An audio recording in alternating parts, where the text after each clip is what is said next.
일본 정부가 모레부터 후쿠시마 원전 오염수를 방류합니다. 지난 2011년 동일본 대지진으로 후쿠시마 원전 사고가 발생한 지 12년 만이죠. 134만 톤을 0.005%로 희석시켜 30년간 내보낸다고 하는데 옆 나라인 우리는 그래도 불안할 수밖에 없죠. 우리 정부는 과학적으로 문제가 없다면서도 이상 상황이 발생하면 방류 중단을 요청하겠다고 밝혔습니다. 먼저 신재우 기자가 보도합니다. 具体的な放出時期については、気象・海象条件に支障がなければ、8月24日を見込みます。 기시다 총리는 국제원자력기구 IAEA의 과학적 근거에 기초한 대응에 많은 국가들이 방류 지지를 표명했다고 밝혔습니다.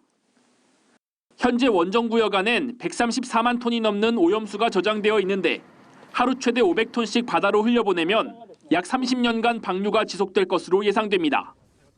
우리 정부는 오염수 방류 계획상 과학적, 기술적 문제는 없는 것으로 판단했다면서 이상 상황이 생기면 방류 중단을 요청하겠다고 밝혔습니다.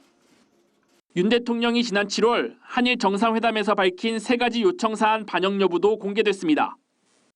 이상 상황이 발생하면 신속히 정보를 공유하는 이중 한 라인을 구축하고 일본이 관련 데이터를 1시간 단위로 홈페이지에 게시하며 우리 측 전문가가 IAEA 후쿠시마 원전사무소를 정기 방문하기로 합의했습니다. 다만 당초 요구했던 우리 측 전문가의 원전사무소 상주는 다른 나라와의 형평성 문제 등으로 받아들여지지 않았습니다. 정부 측도 그 정도라면 당초 저희가 의도했던 바를 충분히 달성할 수 있다고 보기 때문에 그 정도에서 합의됐다. IAEA도 오염수 방류 시작일부터 지속적으로 안전기준이 부합하는지 확인하겠다는 입장을 밝혔습니다. 우리 정부는 오염수 방류 이후에도 해양 확산 시뮬레이션을 추가로 실시하고 방사능 모니터링을 확대하며 관련 데이터를 지속적으로 점검할 계획입니다. MBN 뉴스 신재우입니다. 안녕하세요. 김주하입니다. 공정하고 신속한 MBN 뉴스, 유튜브를 통해서도 만나보실 수 있습니다. 특히 더 많은 뉴스와 라이브를 보고 싶으시다면 오른쪽을 눌러서 구독하시면 됩니다.